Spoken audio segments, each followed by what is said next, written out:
오늘 처음 소개시켜 주실 내용은 뭔가요? 네, 일단 지난 FOMC 이후에 많은 변화가 있었는데요. 네. 여러 방송에서도 그렇고 이 연합 인포맥스에서도 그렇고 많은 분들이 좋은 내용 많이 언급해 주셔서 좀 간단하게만 언급을 해드리면요.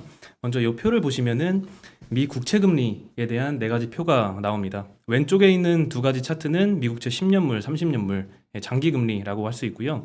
보통 이제 1년을 기준으로 장단기를 나누지만 요 오른쪽에 있는 1년물, 2년물까지 좀 단기로 봐주시면은 두 가지가 확실히 갈리는 모양새입니다. 왼쪽에 있는 장기물은 좀 떨어지고 오른쪽에 있는 단기물은 올라가면서 장단기 금리 격차가 확대되고 있는 모습입니다. 일단 장기 금리부터 좀 말씀을 드리면요.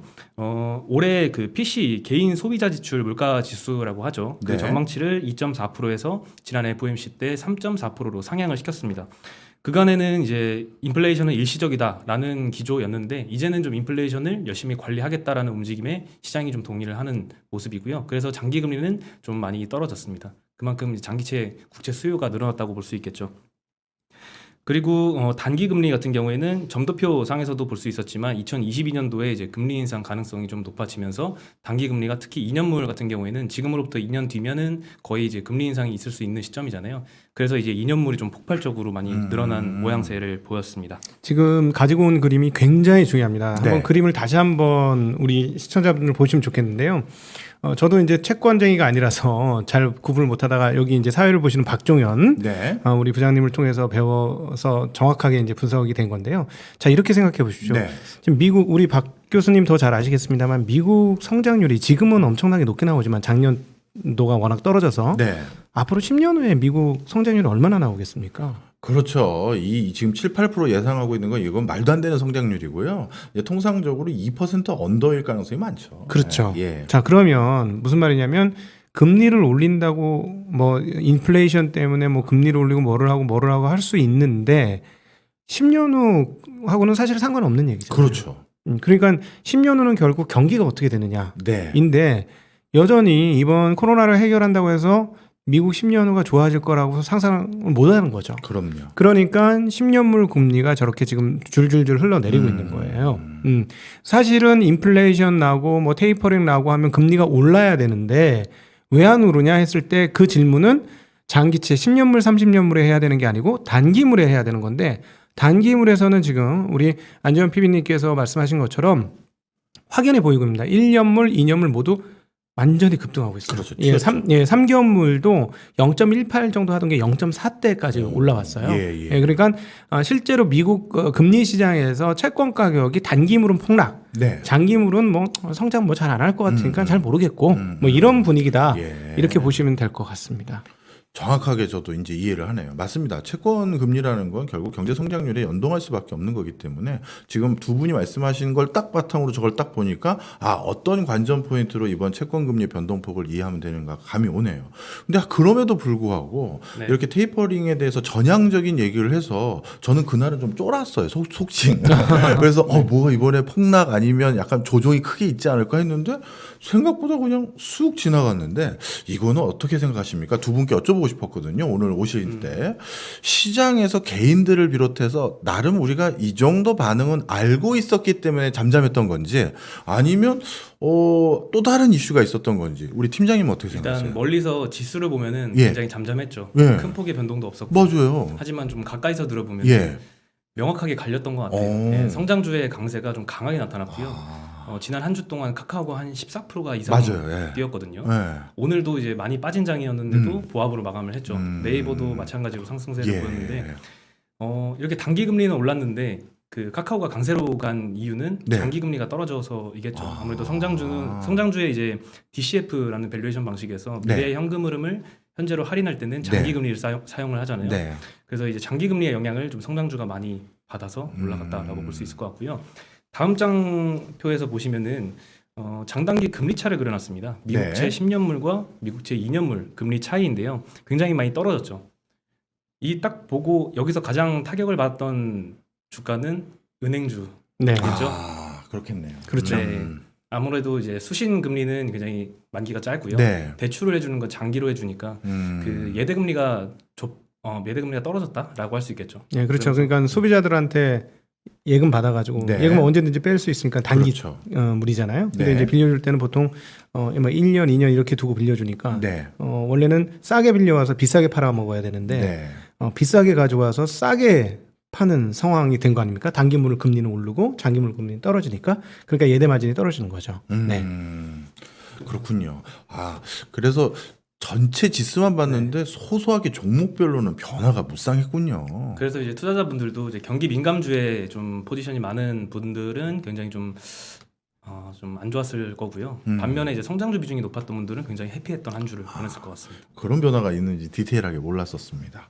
예. 그다음 소식은요? 네, 그리고 이제 일본 시장 얘기인데요. 네. 오늘 증시를 네. 보면은 일본 시장이 유독 많이 빠졌거든요. 오늘 뭔 일이 있었나요? 저도 깜짝 네. 놀랐어요. 일본 증시가 니케이 지수로 보면은 네. 3.3%가 마이너스를 네. 보였고요. 네. 항생 홍콩 지수는 마이너스 1%, 대만 마이너스 1.5%, 상해는 오히려 소폭 올랐던 것 같고요. 국내도 1%까지는 안 빠졌거든요. 왜 일본만 이렇게 빠졌는고 하니 일단 일본은 백신 접종률이 굉장히 낮습니다. 네. 지금 우리나라는 굉장히 전 세계에서 거의 속도가 제일 빠르게 올라가고 있죠. 매일매일 업데이트를 해야 될 정도인데요. 일본은 지금 10% 수준입니다. 이렇게 백신 접종률이 좀 안 나오면서 경기 회복에 좀 속도가 지연이 되고 있는 상황에서 지난주 페드 연준 FOMC에서 기준금리를 뭐 올라가는 이런 가능성이 거론이 되면서 이제 긴축으로 가는 움직임이 보이잖아요. 근데 이제 긴축도 성장률이 좀 잘 나오고 경기 회복 구간에서 긴축을 맞으면 타격도 좀 덜할 텐데 일본처럼 이렇게 경기가 회복이 전혀 되지 못하는 상황에서 글로벌 긴축으로 가서 우리도 따라 긴축을 해야 되는 상황을 맞이한다면 아무래도 충격이 더 크겠죠. 네, 여기다가 좀 수급 이슈도 좀 더해진 것 같습니다. 일본 중앙은행이 이제 보통 매월 ETF를 매수를 해주면서 시장에 네. 좀 완화 정책을 사용하고 있거든요. 근데 5월부터는 ETF를 전혀 매수하지 않았다라고 6월달에 발표를 했었습니다. 네. 완전히 기조가 좀 바뀐 것 같고요. 그럼 일본은 벌써 테이퍼링을 한 거라고 봐야 되는 거예요? 테이퍼링은 사실 이제 장기 네. 시장에서의 채권 시장에서의 아. 움직임인데 이거는 직접적으로 주식 시장을 끌어올려주는 움직임이었거든요. 근데 그거를 그만둔다라고 하는 거는 더 주식 시장 입장에서는 더 쇼크가 더 크게 나타났던 것 같고요. 사실은 테이퍼링 N 네. 플러스 알파를 한 거죠. 오. ETF까지 사준 거는. 예. 이 테이퍼링이 아니란다. 그 양적 완화라는 거는 채권을 사줘서 돈을 밀어다 넣어주는 예. 건데 주식 시장까지 살려주겠다고 ETF를 매수해 준 거거든요. 그러니까 좀 과하게 한 거군요. 그렇죠. 민간 기업 예. 주가까지 끌어올려 준 거나 마찬가지니까. 근데 그거를 이제 접으니까 시장이 좀 체력이 약한 상태에서 빨리 많이 빠졌다 이렇게 볼 수 있겠네요. 아, 그렇군요. 네. 예, 이해했습니다. 네, 그래서 오늘 일본 시장이 좀 많이 하락세가 나타났고요. 그러면 앞으로도 일본 시장은 지금 같은 기조가 변화되지 않으면 전반적인 증시의 분위기는 좀 안 좋다고 전망해도 될까요? 그럴 것 같은 게요. 일단 네. 백신 접종률이 갑자기 빠르게 올라갈 리는 좀 만무해 그렇겠죠. 보이고요. 예, 그리고 이제 긴축의 움직임을 갑자기 되돌릴 수도 없는 노릇이고요. 일본의 노력으로는.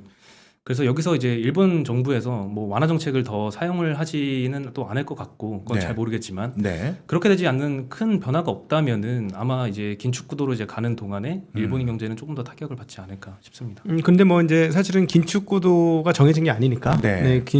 이제 오늘 저녁은 조금 긴장은 하셔야 될 것 같습니다. 왜냐하면 매파로 돌아선 세 분, 뭐 패트릭 하커라든가 이런 분들이 나와서 발언을 해요. 근데 이제 내일은 그 연준 의장께서 나와서 발언을 하거든요. 네. 그러면 이제 시장이 좀 많이 흔들리고 이러면 조금 어떤 식으로든지 좀 시장을 녹여주기 위한 발언들을 좀 하시겠죠. 내일은. 그래서 오늘은 좀 미국 긴장을 해야 되는데 일단 한국 먼저 얻어맞았고 네. 내일 미국 시장이 조금 풀려진다면 긴축에 대한 생각에 대해서 지금 조금 쪼그라들었던 시장이 마음을 좀 놓을 수도 있겠죠. 그래서 내일까지는 좀 보셔야 될 것 같습니다. 알겠습니다.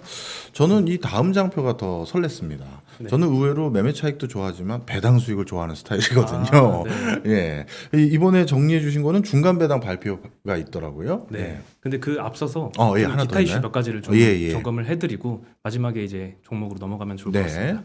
네, 일단 지난번에 한번 언급드렸던 이슈가 주식시장의 공급이 많이 늘어날 것이다 네. 라는 거였죠. 지금 시가총액이 2,700조 원인데 한국 시장에서 하반기에 이제 대형 IPO 이후에는 3,000조 원이 될 것이다 라고 말씀드렸는데요. 지난주에 나왔던 이슈가 크래프톤이 증권 신고서를 제출을 했습니다. 공모가 상당 기준으로 기업 가치가 28조 원까지 받을 예정이고요. 뭐 NC소프트하고는 비교가 안 되는 시가총액이죠. 카카오뱅크도 17일 기준으로 상장 예비 심사를 통과를 하면서 이제 상장 움직임을 본격화하고 있는 것 같고요. 이렇게 공급 물량이 증가하면은 당연히 이제 시장 지수 측면에서 많이 올라가기가 좀 어려워 보이고요. 그러면 이제 투자자 입장에서는 종목 발굴에 좀 더 신경을 써야 되는 구간이다라고 생각을 합니다. 그리고 또 한 가지 변화가 이 인플레이션이 이제 화두가 됐었던 상반기 네. 기간이었는데 그간에 이제 원재료 가격 인상을 판매 가격에 전이를 할 수 있느냐 없느냐에 따라서 주가 희비가 좀 많이 갈렸던 예. 한 주였거든요. 오늘 일단 한국전력에서 발표가 나왔습니다. 3분기 전기요금을 동결하겠다. 그간에 사실 연료비 연동제라는 것을 실시를 함으로써 비용이 많이 오르는 걸 이제 전기요금 인상으로 커버를 하겠다라고 했었는데 그거를 지금 2분기째 못 지키고 오늘도 이제 많은 분들이 기대를 했었지만 결국 동결을 했었고요. 그게 사실은 주주들은 기대를 했고 일반인들은 안 오르길 기대했긴 그렇죠. 정답이네요. 네네. 그러니까 이게 참 주주자본주의가 입장이 완전 반대가 되는 거예요. 그러니까 한국전력 가지고 있는 사람은 전기세가 이렇게 싼 나라가 어디 있어? 빨리 올려야지. 이게 뭐야? 이러고 일반인들은 전기세가 싸야지. 가격 우리 돈도 없는데 막 이런 참 이게 주주냐 아니냐에 따라서 입장이 그렇네요. 극명하게 갈립니다. 진짜. 주주 입장에서는 오늘 이제 감전됐던 날이었고요. 네. 그리고 이제 라면 가격도 좀 지난주에 화두였었는데요. 2016년 이후로 농심이 신라면 가격을 못 올리고 있거든요. 이거를 이제 연내에는 이제 가격을 올릴 수 있을 것이다라는 리포트가 나오면서 또 관련된 경제 보도도 나오면서 좀 기대감을 일고 있는 상황이고요. 만약에 성공을 하면은 라면 업체들도 한번 주목을 해봐도 좋을 것 같습니다. 라면을 왜 이렇게 가격을 못 올렸을까 생각을 해보니까 파급 효과가 만만치는 않을 것 같아요. 그것도 있고요. 실질적으로 라면 관련한 전략 보고서들을 보면 어디를 잡기 위한 거냐면 분식집을 잡기 위한 거였습니다. 네, 그런 것 같아요. 실질적으로 라면의 부동의 시장 점유율 1등은 신라면이거든요. 네. 근데 오뚜기는 이제 신라면을 따라잡기 위해서 계속 그동안 가격을 안 올렸어요. 진라면을. 그래서 한동안 우리 갓뚜기라고 불렀던 거 아마 네. 기억하실 겁니다. 근데 그럼 오뚜기는 왜 진라면 가격을 안 올렸느냐? 자, 우리가 소비자들이 직접 마트에서 살 때는 내가 어떤 라면 먹어야지 하는 우리가 적극적인 소비 선택을 하잖아요. 네. 근데 분식집에서 우리가 라면 주문할 때는 라면 하나 주세요 하지 무슨 라면 끓여다 주세요는 안 하거든요. 그렇죠. 그런데 이제 분식집에서는 라면을 선택할 때 어떤 걸 끓여주지 선택할 때 마진율을 보거든요. 그러니까 신라면보다 오뚜기의 진라면이 낮았을 경우에는 당연히 분식집에서 그거를 더 많이 선택할 가능성이 높아요.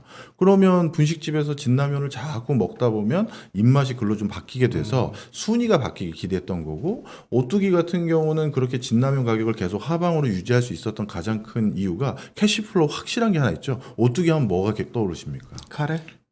그것도 있고요. 케찹하고 마요네즈죠.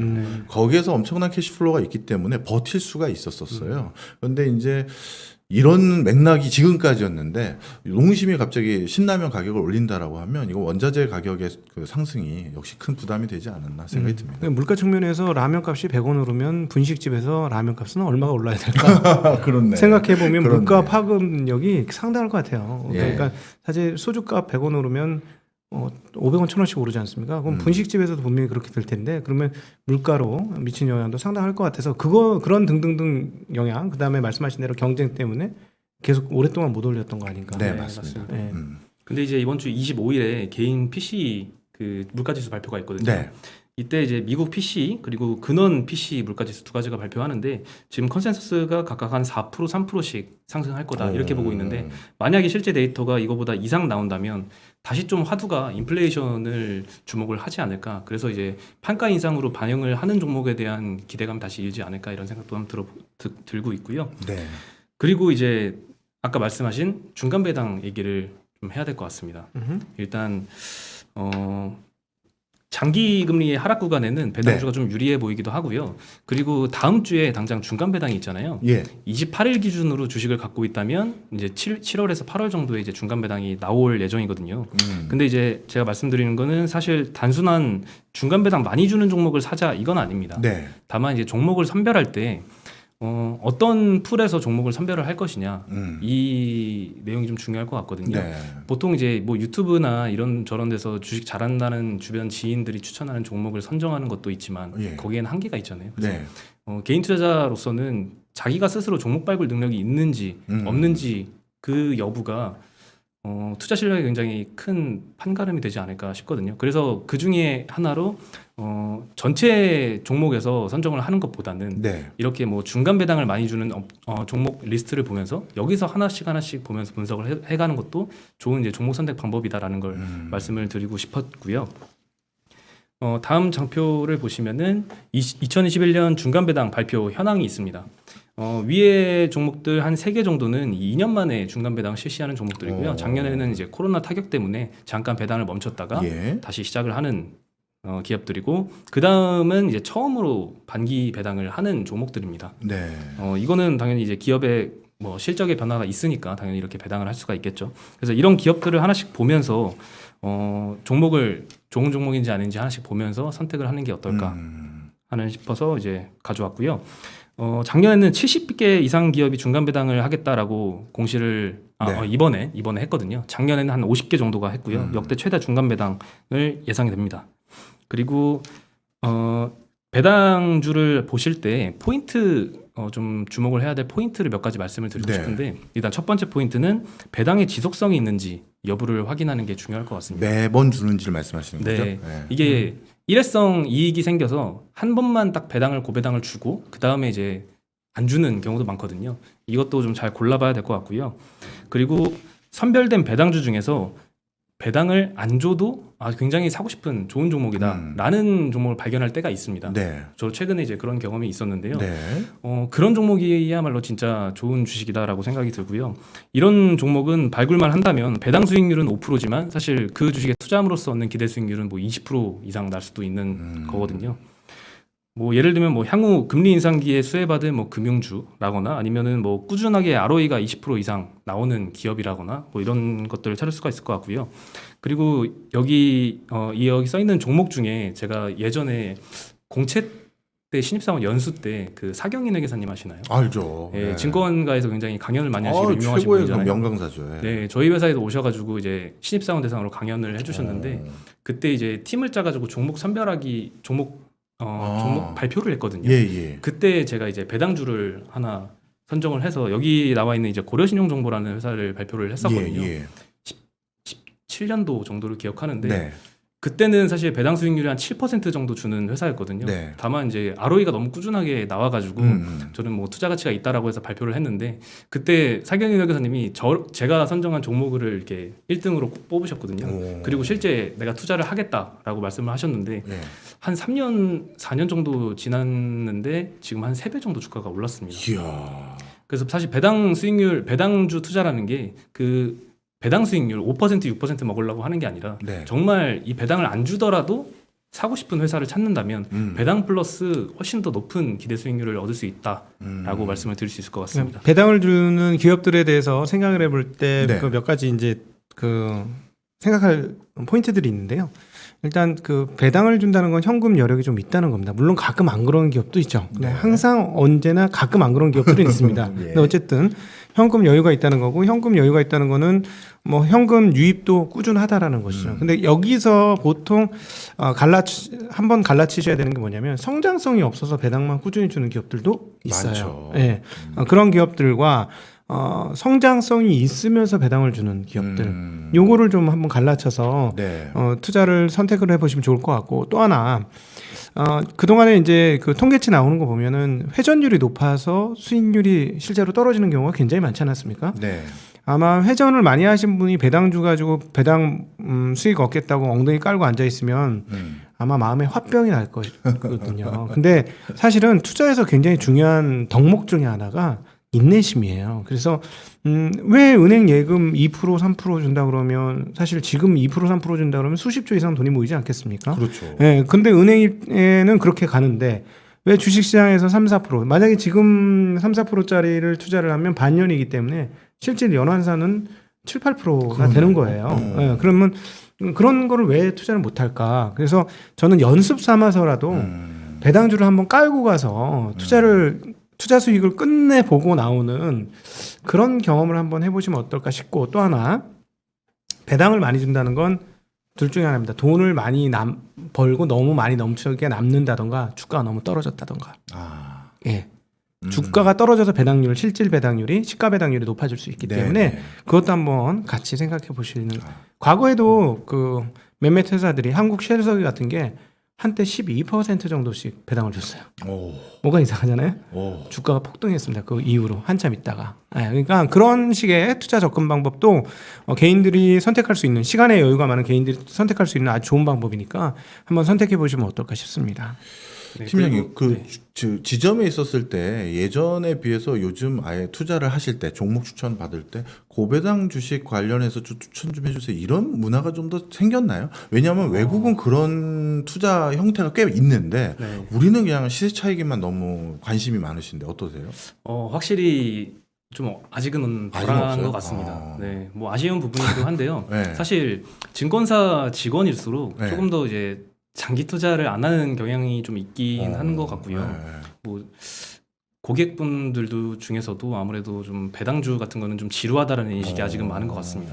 그래서 증권사 직원들 중에 투자 수익이 좋지 않은 사람들이 상당히 많은 편이에요. 항상 고수라고 꼭 돈 잘 버는 거 아니잖아요. 그렇죠. 네. 네, 알겠습니다. 그리고 그냥 궁금했어요. 마지막 팁을 하나 드리자면 네. 이거는 개인 투자자들만 활용을 할 수 있는 팁인데요. 최근에 이제 중개형 ISA라는 상품이 나왔거든요. 이 상품은 이제 배당 수익에 대해서 200만 원까지는 비과세예요. 오. 그래서 중간 배당을 비과세로 받을 수 있는 혜택을 볼 수가 있겠죠. 아, 그건 네, 몰랐습니다. 이것도 한번 활용을 해보시면은 좋을 음. 것 같습니다.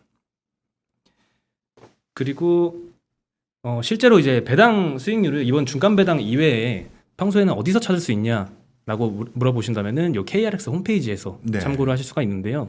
KRX에서 이제 정보 데이터 시스템이란 곳에 들어가서 이제 세부 안내 그리고 이제 배당 수익률 이쪽을 검색을 해서 맨 오른쪽에 있는 배당 수익률 요 탭을 내림차순으로 검색을 하면은 네. 가장 배당 수익률이 높은 종목 순서대로 나옵니다. 근데 일단 1등이 동남 합성이라는 종목인데 18% 엄청난 배당 수익률이죠. 근데 그리고 2위는 이제 서울가스 12%고요. 그 다음부터는 이제 편차가 조금 덜하죠. 7%대인데요.